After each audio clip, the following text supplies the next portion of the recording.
Welcome to the sixth part of the 555 series. And for me, this is the most exciting part where we're gonna go and troubleshoot the problems and fix it and bring it back to life. So, if you are following on the series, you know we have two major issues. One, this time base is dead, or there is no horizontal sweep on the upper beam. And the other one is, if you see that I was not getting vertical position control on upper beam, which means vertical amplifier for the upper beam is also dead. So this whole upper beam section seems to be not working. So let's go ahead and troubleshoot that. We definitely know the plugin is good because we've already tested the plugins earlier. In case if you don't have another oscilloscope to test the plugins, you could always swap the plugins and see if it is working or not. Right? So let's get started and fix all the problems. Another quick test to confirm something like connectors and stuff like that. I put time base B or the type 21 into the lower beam and 22 into the upper beam, and now you can see the upper beam is working but not the lower beam. If I switch the horizontal to this lower beam time base, it's disappearing. The same over here, it disappears. So it's definitely the plugin, nothing to do with the connectors or wiring or anything else behind it. Took the plugin out and was doing a detailed inspection and found one problem straight away. Not sure how much of it you can see really, but look at this conductor. This is actually touching the switch. It's supposed to stand up like this. So that could be one of the many problems. So let me do a detailed inspection on this and see if there are any shorts like this. So this is the first tube, V24, which is the multi-vibrator for the trigger, and that passes the signal to V45 if you remember the schematic. Otherwise, check out my last video where the circuit is explained in detail. So this is the Smith trigger tube V45. So what I've done is I did not get the rigid plug-in extension which comes with the scope. So I have to go in through the side and check the voltages. So as always, the first thing is to mark out the power supply voltages. This is the easiest point for plus 100 volt. This is minus 150 right down at the two resistors for the first which is actually the comparator tubes, V24. This is where minus 150 is. And plus 225 comes right here to the Smith trigger tube. And this is where the trigger get coupled to the sweep. This is the capacitor which couples the trigger to the sweep section. So this is where I'm looking for the trigger signal. Okay, so what I'm going to do is I'm going to test the tubes anyways for transconductance and see if the tubes are good or if there is an issue or whatever. Then I'm going to put the plug-in back and check the voltages. I want to show you how I do some of the troubleshooting so that it helps in case if you are troubleshooting or working with this monster. Now first and foremost, be careful. This is a high voltage section. Please take good care while handling around this area. Plus anywhere in the strip you are expecting 225 plus 100 or plus 500 volts. So do take care, do not follow on in case if you're not familiar with this. Okay, now let's test the plugin and see if the basics are good or what. Okay, so that's the multimeter. I'm going to check for voltages. Let's start with minus 150, which is available right at the point of the long tail. That's a point for the long tail for the comparator, which is a 39K and a 33K sitting right there. That's a point where I'm probing now. And you can see the voltage is 149. So that is good. The next one is the plus 100 volt, which I'm probing right here. Again, if you follow the schematic, you can find out the exact locations of all these points. And that should show me 100 volts. Okay, now next to the 225 volt, which is available right at the plate of V45A across this 1.5K resistor, if you can see that. That's a point, and I have 223. So my power supply seems to be good. So to test the trigger section, again, go to V24. Maybe right now I'm using pin number 2, which is the second triode grid. And if I try adjusting the slope, I should see the signal there. Yeah, that's where I have the signal, and this is where I am trying to adjust the trigger level, and you can see the input signal level is varying as I adjust the trigger level. This is the auto trigger level signal. Now what I'm going to do is I'm going to go out and see if I can see the comparator output. So for the comparator output, now I need to look at pin number 1. There's a 4.7K right there I can see, and that's the output for the comparator. I'm gonna hook my probe clip onto it, and there you go. You can see an interesting waveform, and as I adjust the trigger level, you can see the waveform level is coming down. I'm gonna adjust the probe attenuation now. This is what happens when I adjust the trigger level, and you can see whether it's positive or negative. You can see the comparator output is changing. So our comparator is also working. Now the next thing to look at is my Smith trigger, the next section, which is V45. I'm just going to try my luck and directly plug this into the output of V45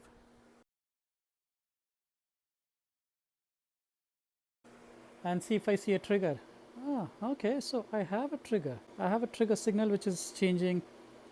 Right now I am moving my trigger level, so I have a trigger signal. So at least we know the trigger is working.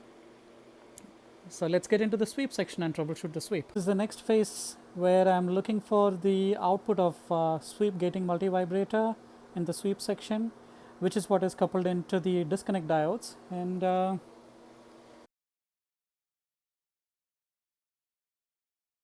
as you see, there is nothing. No matter what I do, there is no output from the sweep gating multi. So the sweep gating multi itself is dead.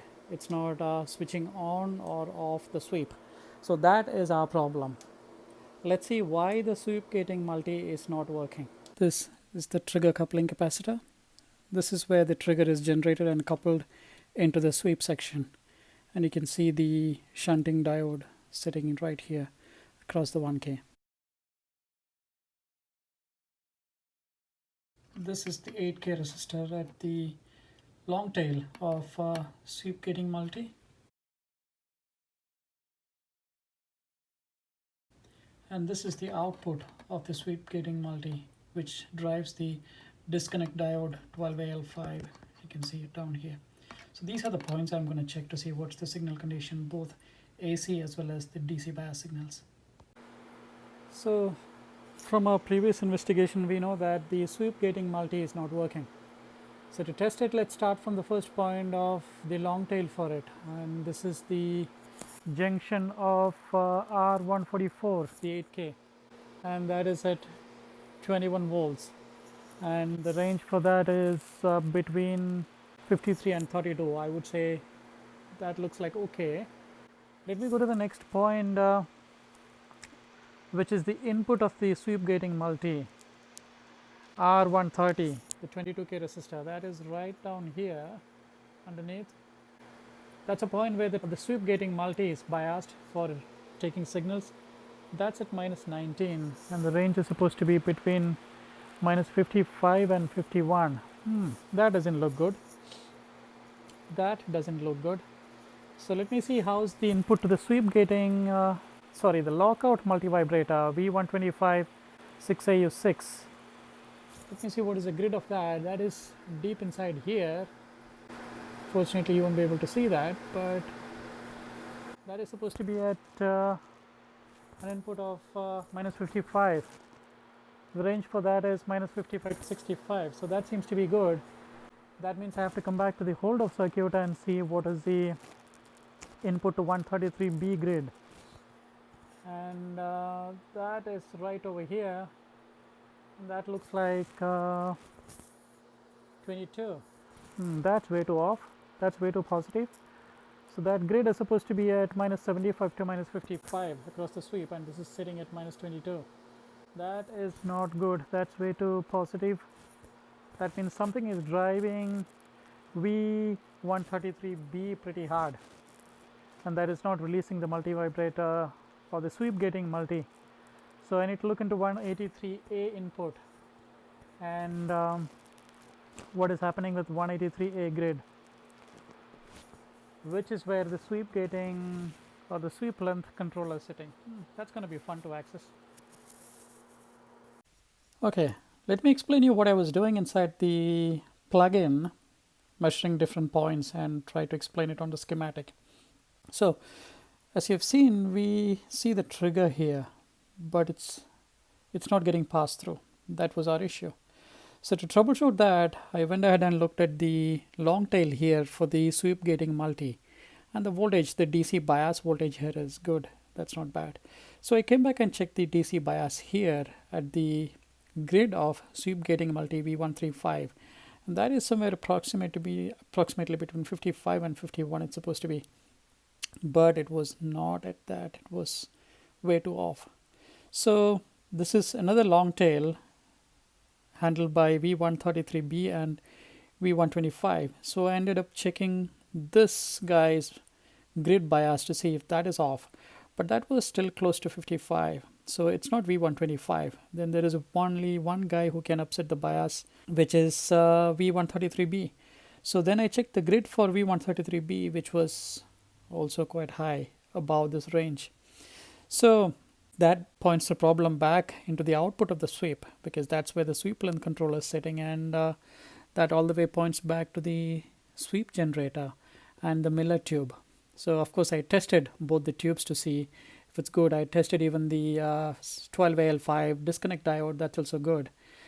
Then I was kind of suspicious about this tube, so I pulled this tube out, and if you look at it, it's kind of black. It's been heavily used basically. So I thought maybe this tube is bad. So I tested it. So transconductance is good. I don't see any leak. It's all good. And then I thought maybe it has got a grid leak. I don't know. I was just kind of coming up with conspiracy theories. But this is a cathode follower, so none of this will really matter much, to be honest. So I started looking around this section, to see if there is something wrong. And it'll be very interesting to show you what I found.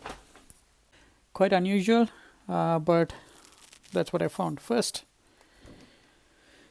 there are two neons here. One as the voltage divider, other as the cathode protection. The moment I touched the neon, it just came off. It came to my hand. So these two contacts were actually almost corroded or broken loose or whatever.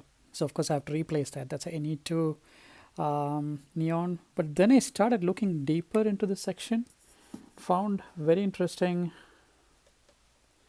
discovery that this is the common connection. And if you see this, I was just trying to touch it to see if it's all intact, and watch this, that was also broken.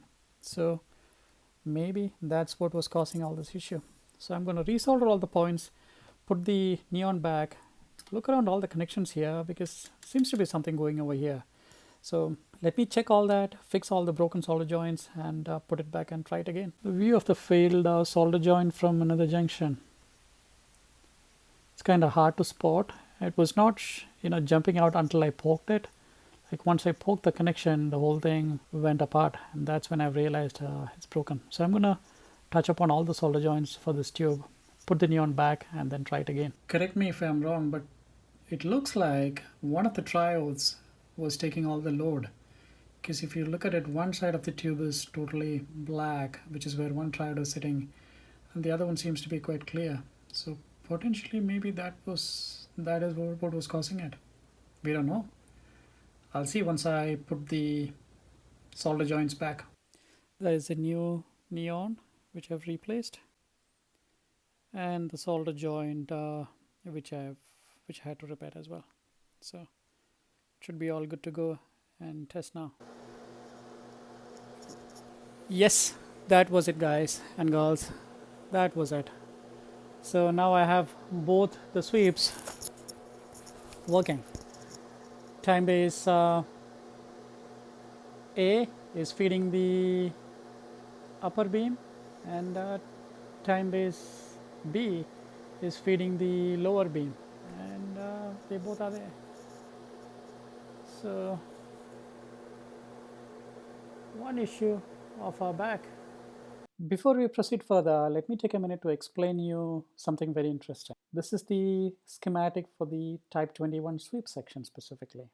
And let's go to the area where we had the problem, which is at the run-up cathode follower, V173. And the problem was this bridge was open, or there was no connection between these two. But it was not really as simple as that. The way it is physically wired is the Miller tube comes into pin number 8, or which means it goes in here. And then they have a connection going from 8 to 3, which is open. That's where we had the bad solder joint. And then 3 is what is used as the output to the sweep section and rest of the circuit, say for example to the hold off and stuff like that. So if I come back here and redraw it, it is like this, and of course this portion doesn't exist. So what's going to happen is once the sweep starts, the output will just go high and sit there because it doesn't have any connection. In fact, if you look at the right side triode, it doesn't even have a proper cathode bias because it's disconnected from the rest of the biasing circuitry here all the way down to minus 150 volt. So what was happening is the first triode was sitting in on position constantly. It didn't have anything else to do, so it was stuck in on position and constantly drawing heavy plate current. And that's the reason maybe why the tube was totally black on one side, or towards that triode, the triode which is connected to pin number 1, 2, and 3. That basically explains that the previous owner had problems with this plugin and he didn't fix it. He kept on using the scope with a broken sweep. Let's look into the next problem where I don't have any vertical position or input on the upper beam. So let's focus on that problem now. You can see both the traces, and this itself gives us the clue to the next problem, that if you see one trace is moving down the screen, and I'm pretty sure that's the lower beam. Yes, that's a beam which is working. And if you see the upper beam is stable, that means those deflection plates potentially don't have any voltage in them. So that is our clue to troubleshooting the next part of it, dead upper beam vertical section. So let's get started with it. I'm going to tilt this unit upside down so that I can access the underside of the vertical amplifier and start digging through the signals to see where is it blocked. Okay, it's time to test the vertical amplifier and see why it's not working. So what I've done is I've connected the calibration signal output to both the plugins, or rather I would say to both the beams, and the horizontal and the vertical sensitivity is at the same level, which means that both the plugins specifically are setting with the same volts per division setting. And what I'm going to do is I'm going to now come back here and start testing the voltages across both the stages, because it's fairly easy. I don't need to really debug much. I have a steady reference available on the second beam. So I'm just going to compare it 1:1 and see what is wrong where and figure out where is it breaking. So to give you a quick idea, this is where the signal comes in from the plugin, pin number 1 and 3.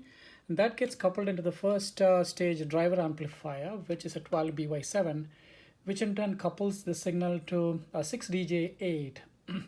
That is fundamentally a cathode follower driver. That's what drives the grid line, which is what you see here. Now the reason for it being called as a line is it's a transmission line. Like I said before, this is a adding amplifier, which means all the tubes sit in parallel. They receive the same input and their outputs are combined. So these are technically transmission lines, and they're used to control the delay to make sure that the inputs and the output reach each stage at the same time, so that at the final output you can add all the stages outputs together and bring up the sum voltage or the amplified voltage. And since it's differential, you have two sides, the push and the pull side, right? So that's exactly the same here as well. Rest of the circuitry around it is to support the biasing and low frequency compensation and etc. etc. Right. Okay, I have the trace on the lower beam, and let's come back and start looking at the signals. So let me start with the input signal from the plug-in. Pin number 1, pin number 3, and I'm looking at the lower beam now, and yes, I have the same levels. So basically both the plugins are working. They are sending the same signals out to the vertical amplifier. Now let's see the output of the first 12BY7, which is right here, and that seems to be I'm going to check the other side of the differential signal. Seems to be okay. Let me come back and check the same signals on the lower beam. Oh yeah, it's the same level on the lower beam as well. I'm checking both the push and the pull side. It seems to be good. And now this gets into the grid driver, the 6DJ8s, or the grid line driver. And the output of that is coupled via this compensated resistor, frequency compensated resistor. So, nothing out there on the upper beam. And for the lower beam, that's right here. I have a signal on the lower beam. So something is messed up with the grid line driver on the upper beam. So this is where the problem is. Okay, let me troubleshoot that. Started measuring the DC bias voltage on both the tubes to see how the tube is biased. And since I have an easy reference here, a working section, I compared it with this one, and I know that the plate voltage for the cathode follower or the grid line drivers are very low, which basically takes me to this resistor right down here. That guy is super hot, so there is something going there, and it's time for me to look into that and see why this is getting too hot. And that is potentially the resistor which is supplying the plate voltage for the grid line driver. It was getting too challenging for me to keep this scope upside down in the cart and do the troubleshooting, so I put it down to the floor and removed the side panel as well. Now I've removed the tubes, those two 6DJ8s, and I'm going to check the plate voltage to see if it's holding on to the power supply level or is it still loaded. So that's the point I'm measuring, and it's about 348. So that means it's nothing to do with the power supply line or the filter cap sitting there. This is something to do with the cathode follower itself. So this is the schematic where we are troubleshooting. This is the interconnecting socket, comes into the 12BY7s. That is driving our cathode follower, which is called as the grid line driver, which you can see here. So what's happening is the plate on this is pretty low. That's basically because these tubes are really on. They are pulling too much plate current, and this resistor is really hot. So that means there is something short at the output. So I kind of tried pulling these tubes. This is the trigger pickoff amplifier. These two tubes, they are basically used to convert the push-pull into a single-ended signal and send it to the horizontal plug-in through this cathode follower for trigger. So I tried pulling these tubes out, no response. I tried pulling the beam indicated tube or the indicator amplifier. Now this is the neons which are sitting next to the screen to show if the traces of the screen, and this is also not making an effect. And then I started looking around and found that okay, out of the plate circuit, this is the reverse termination network for the plate circuit. Technically this is used to absorb any reflections which are coming back from the deflection plates. If you remember what I mentioned, this is a transmission line, so you need to have perfect impedance matching everywhere, and each of these stages are specifically tuned to have perfect impedance match at the input and the output. And then if there is any reflection coming back from the deflection plates, this is the circuit which is supposed to absorb it to terminate the transmission line, the plate line. Right. Now, there are two capacitors sitting here. These are frequency compensation, or DC offset compensation capacitors. Technically, they handle the frequency compensation at extremely low frequencies, like 1 Hz or below. Continuing with the troubleshooting, I've tested these tubes. They are good. So now the issue is it's not the tubes, and I've looked at all the connections around these guys. That's also fine. So something in the grid line, the grid drive line, is causing this whole issue. So I checked the resistance from the grid line to the ground, and that is actually showing 12K, which is the actual termination resistor. So there is no short circuit here. So then the only possibility is one of these tubes are bad. So what I've done is I've removed all the tubes, okay, and then I'm going to test it now. So I've removed all the deflection distributed amplifier tubes, and I'm going to start looking at the voltage to see if it's going to be going up. Okay, let me measure the voltage on pin number 1 of V1033, which is our grid line driver cathode follower. That's pin number 1. And that's at 276. That makes sense. So it is the distributed tubes. So let's get into it. So I've been troubleshooting this to figure out what's going on, and I've tried to isolate the problem by removing all the tubes, disconnecting different sections, blah blah blah blah blah, and I could not get a logical conclusion of what was going on. So I started looking at the passives in the circuit and started measuring them, and guess what? I find this guy being open, which is sitting on the 350 power supply, 350 volt power supply, and that is the resistor R1218. It's a 1K supplying the screen grid to both the sections. That looks like a possible candidate, because if you look at it, when I tried to remove tubes from one section, I didn't see any response. It was always affecting both the sections, and this is the only piece which is affecting both the sections, and looks like this is the culprit. Let me open this up and test it out. That is the resistor, and let me measure the value of it. Oh, that's a meter on the top. The Fluke who's doing the measurement for me, and that's when it is the leads are shorted, and now I am putting it across the resistor. Blah, nothing. So that is potentially what was causing it. Bit bizarre. Let me replace that guy and see what's going to happen.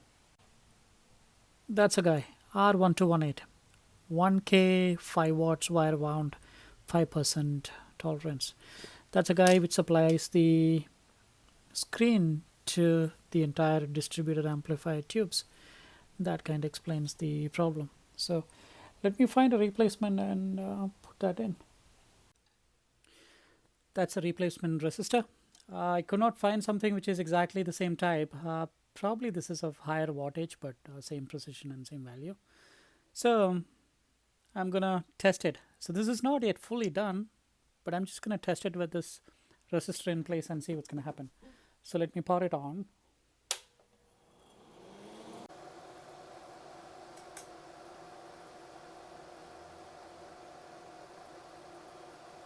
It's powered on, and that looks good, because there you go, that's the lower beam, and I'm expecting my upper beam also to come around anytime soon. There you go, beautiful. So that was it. That was it. I'm gonna change the trigger, and the waveform is stable. There you go. Finally, both the beams are up and running. While this is running, let me quickly measure the voltage on the grid line driver cathode follower. That is now 276. That's a measuring point. And that's upper beam. and my lower beam should have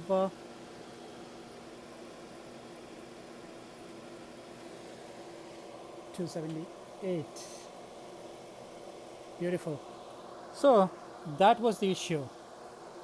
The screen grid resistor, and both the beams are stable up there. So let me put the scope in its proper position and fix the solder joint there, clean it up, and then we will continue. So this is the schematic of the distributed vertical amplifier again. I've kind of marked the stages so that you understand what each section is. I've already explained how the signal flow is. Now I'm trying to understand why this resistor went bad, and I guess I know why. If you look at the schematic, there's a fuse sitting in the plate line, F2054 and maybe 1054 for the other section, which is driving or controlling all the plate current to the distributed amplifier through this. Okay. Now, when I was restoring it, I observed something. This is the picture of the bottom section, what I've taken during the restoration. And if you look closely, these are the fuses, the plate line fuses, and both are different types. And you can see the solder here. So it looks like someone was in here before me, and potentially for some reason, looks like both the plate fuses were blown. So that kind of explains why this resistor went bad. If you come back to the schematic and look at the arrangement, say if this fuse is blown and open, that means none of these tubes in the distributed amplifier will have plate voltage, or their plate will be cut off. That means the entire current for the cathode will be driven by the screens or the screen grid.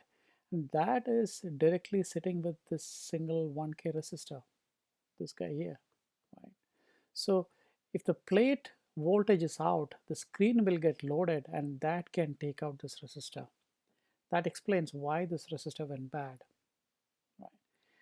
Now, there is one portion of this whole circus which I still don't understand is, if my screen voltage is out, why is it loading my grid line driver?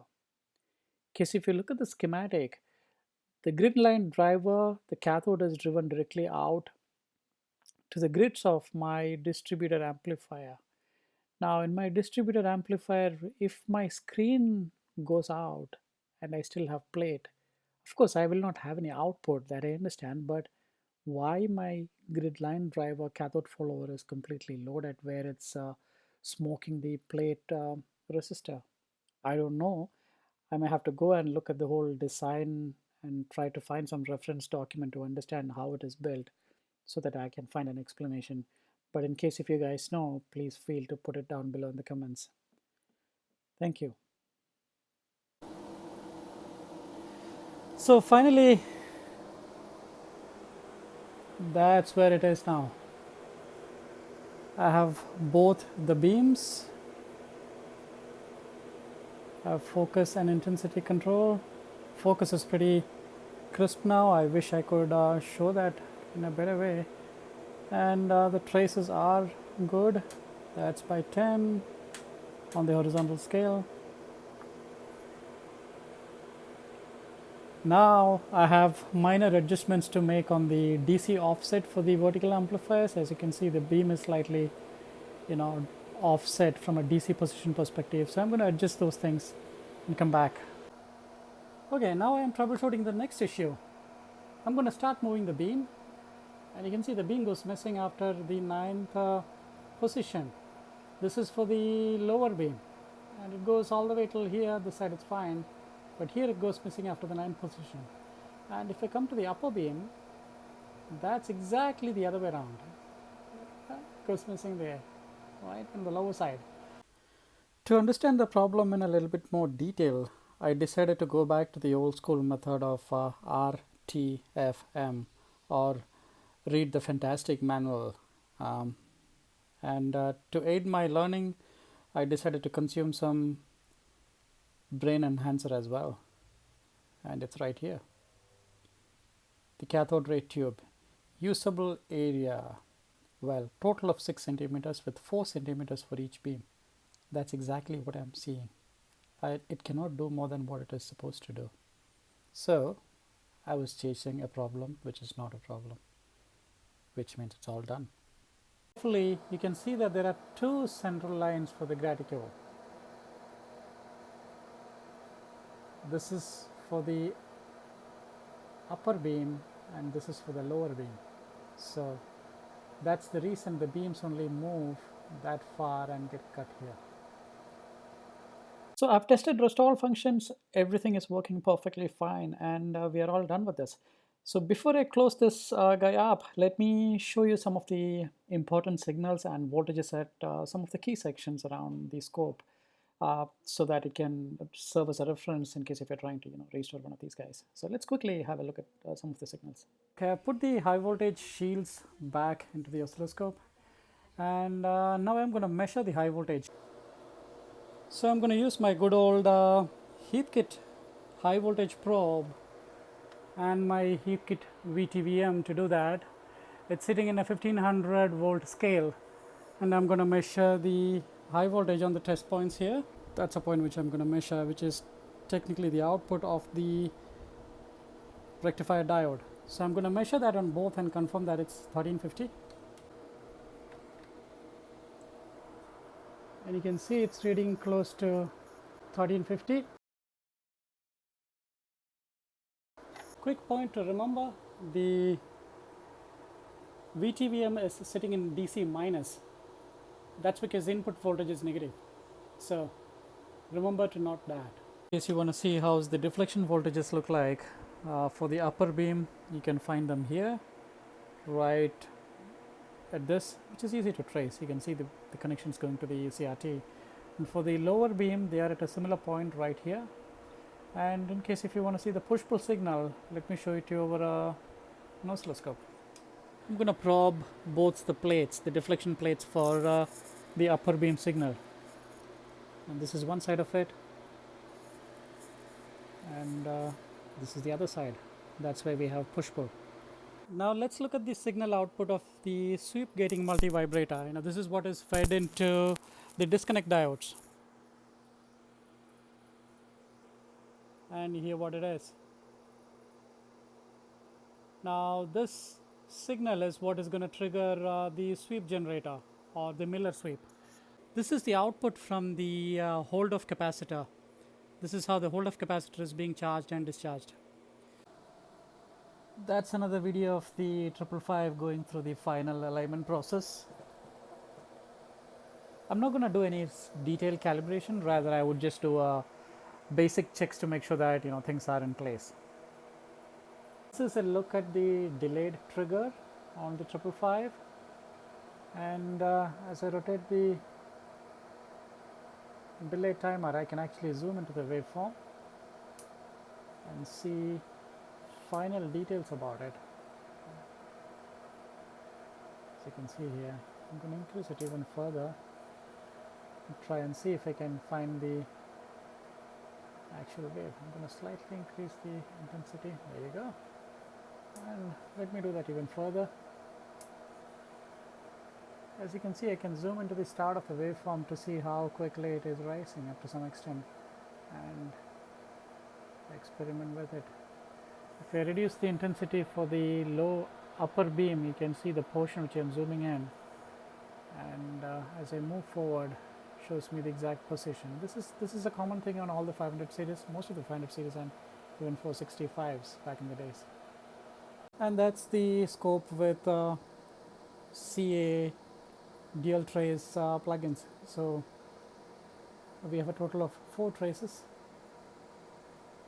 and both of them are triggered with different time bases, and I can change them independently to see what's going on.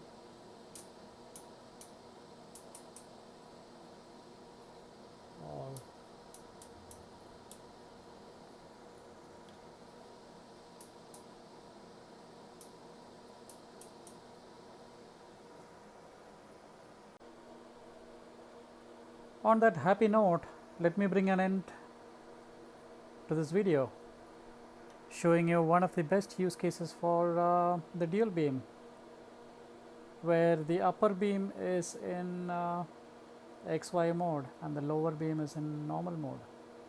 And you can see it's showing me the phase difference of the signal which I am applying, and this is just with 2 input signals. Thank you for watching and hope you enjoyed it. Take care. Bye bye.